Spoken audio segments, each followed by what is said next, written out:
हर हर Mahadev guys. ये मेरी second solo trip है कृष्णेश्वर ज्योतिर्लिंग के लिए। मैं बाय ट्रेन छत्रपति संभाजी नगर के लिए निकलती हूँ। वहाँ पे अराउंड 5:30 में पहुँच जाती हूँ। वहाँ पे मैंने 2-3 होटल्स देखे, बट कहीं पे हाइजीन का इशू था, कहीं पे प्राइस ज़्यादा था। फिर फाइनली 2-3 होटल देखने के बाद मुझे एक होटल ठीक लगा, होटल शिव तेज। वहाँ पे अराउंड 1200 का चार्ज था फॉर 24 आवर्स। मैंने वो होटल लिया, वहाँ पे चेक इन किया। उसके बाद फिर मैं रेडी होकर मंदिर के लिए निकल गई। मंदिर के रास्ते भी इतने सुकून वाले हैं, जहाँ पे पहाड़ है, ग्रीनरी है।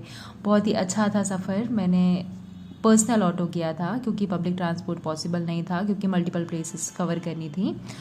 तो मैं ऑटो से मैं मंदिर पहुंची। मंदिर में पहुंचकर देखा कि थोड़ी लाइन है, क्योंकि वीकेंड का टाइम था, न्यू ईयर था। तो फिर लाइन में लगी मैं। वहाँ पे एक अलग ही खुशी थी। कहते हैं ना, भगवान के दर्शन ऐसे ही नहीं मिलते जब तक भगवान का बुलावा ना आए। बस उसी बात की खुशी थी कि फाइनली भगवान ने बुला लिया है अपने दर्शन के लिए। मंदिर पहुंचने के बाद मैंने फूल लिए, फिर अंदर प्रांगण में गई। देखा वहाँ पे काफ़ी लंबी लाइन थी, क्योंकि वीकेंड था और प्लस न्यू ईयर भी था, इसीलिए लाइन लंबी थी। लाइन में लगे, फिर लाइन में लगने के बाद फाइनली दर्शन का टाइम आया। कृष्णेश्वर ज्योतिर्लिंग में आपको गर्भगृह में जाकर दर्शन करने का सौभाग्य प्राप्त होता है। गर्भगृह में जाकर बहुत अच्छे से दर्शन किए, पुष्प चढ़ाए, बेलपत्र चढ़ाए। 2 मिनट वहाँ पे मैं रुकी, क्योंकि लाइन लंबी थी, लोग थे पीछे। तो फिर उसके बाद मैं बाहर आ गई। फिर मंदिर में आकर मैंने 10 मिनट तक मैंने वहाँ पे बैठी, मैं भगवान नाम जप किया। क्योंकि कहते हैं ना, मंदिर में जाते हैं तो हमें तुरंत बाहर नहीं आना चाहिए, थोड़ी देर वहाँ पे बैठना चाहिए। एक अलग ही सुकून था, जो शायद मैं अपने शब्दों में भी बयान नहीं कर सकती हूँ। वो हर किसी ने शायद महसूस किया। उसके बाद मैं बाहर जा कर के मंदिर प्रांगण के दर्शन किए, कुछ फ़ोटोज़ क्लिक किए। मंदिर में दर्शन के बाद फिर मैं साइट सीन के लिए निकल गई। मैं पहले अहिल्या कुंड गई, जहाँ पे कहा जाता है रानी अहिल्याबाई होलकर ने यहाँ पर स्नान करके फिर भगवान कृष्णेश्वर ज्योतिर्लिंग के दर्शन के लिए गई।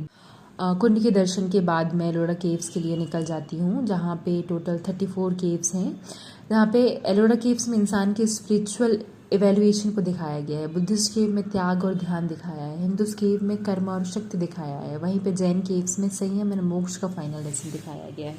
फिलहाल मैं अभी कैलाश मंदिर में हूँ। कैलाश मंदिर में भगवान शिव से रिलेटेड सभी प्रतिमाओं का चित्रण किया गया है, जो बहुत ही डिटेल में बनाया गया है। इतनी साल पुरानी प्रतिमाएं हैं और आपको अभी भी देखने को मिलेगा। खैर खंडित हो चुकी हैं सारी प्रतिमाएं अभी तो, बट आप फिर भी देख पाएंगे, रिलेट कर पाएंगे।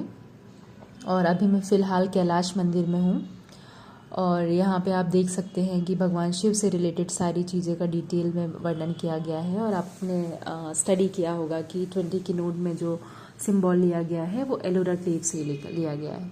इसके बाद मैं नेक्स्ट केव में जाती हूँ, केव नंबर 15, जहाँ पे भगवान विष्णु से रिलेटेड सारे चित्रण किए गए हैं। और मैंने 34 केव्स 1 डे में कवर करना इट इज़ नॉट पॉसिबल, तो फिर मैं 3 ही केव्स मैंने कवर किया। और आपको सारे केव्स यदि कवर करना है तो एटलीस्ट आपको 2 दिन चाहिए सिर्फ एलोरा केव्स कवर करने के लिए। एलोरा केव्स के बाद मैं दौलताबाद फोर्ट के लिए निकल गई, जो कि देवगिरी फोर्ट के नाम से भी जाना जाता है। यहाँ पे 8-10 पॉइंट हैं जो मेन पॉइंट्स हैं। देखने में पहले इजी लग रहा था कि इजीली कवर कर लूँगी, बट वंस आई स्टार्टेड, मैंने हाथी कुंड में गई, वहाँ पे भारत माता मंदिर गई, चार मीनार, फिर चीनी महल। तब चीनी महल तक पहुँची, then I come to know कि नहीं, ये बहुत ऊपर है, मैं नहीं जा पाऊँगी। और चीनी महल में ही मैंने थोड़ी देर रेस्ट किया। वहाँ पे ऊपर से नज़ारा देखी, नज़ारा बहुत ही शानदार था, ग्रीनरी थी। उसके बाद फिर मैं वहीं से रिटर्न आ गई। वहाँ से आने के बाद मैं बीबी का मकबरा गई, जो कि औरंगज़ेब ने अपनी वाइफ के लिए ये बनवाया है। इसको मिनी ताजमहल भी बोला जाता है। यहाँ पे भी बहुत बारीक नक्काशी है। ये है उनकी बीबी का मकबरा, आप देख सकते हैं। यहाँ पे बहुत बारीक नक्काशी है और काफ़ी बड़ी जगह में है, और व्यू बहुत शानदार है ऊपर से। तो व्यू कैप्चर किया, व्यू देखा, थोड़ा सा एंजॉय किया। उसके बाद फिर मेरा डे मैं यहीं पे, सेकेंड डे का मेरा प्लान था सगनी सिग्नापुर दर्शन करने का। तो मैंने छत्रपति संभाजी नगर से बस किया, वहाँ से मैं घोड़ेगांव के लिए निकल गई। घोड़ेगांव में ही आपको उतरना पड़ता है, क्योंकि डायरेक्ट बस नहीं जाती है। वहाँ से मैंने ऑटो किया, ऑटो से मैं सैनी सिग्नापुर पहुँची। यहाँ पे भी काफ़ी भीड़ थी, पर ठीक है, लाइन में लगी, मैं दर्शन की। दर्शन हो रहे थे, वीआईपी दर्शन भी थे और नॉर्मल दर्शन थे, तो मैंने नॉर्मल दर्शन किया क्योंकि नॉर्मल दर्शन में भी आपको अच्छे से दर्शन हो जा रहे थे। बस वीआईपी दर्शन में ये है कि आपको शनिदेव को जा करके उनको स्पर्श कर सकते थे, तेल चढ़ा सकते थे। तो मैंने नॉर्मल दर्शन किया। यहाँ पे भी अलग अलग काउंटर्स थे आपको तेल चढ़ाने के लिए, पुष्प चढ़ाने के लिए, तो वहाँ पे भी चढ़ा दिए मैंने। उसके बाद यहाँ पे भी अच्छे से दर्शन किए, अच्छे से दर्शन हो गए। बस क्या, मन में शांति।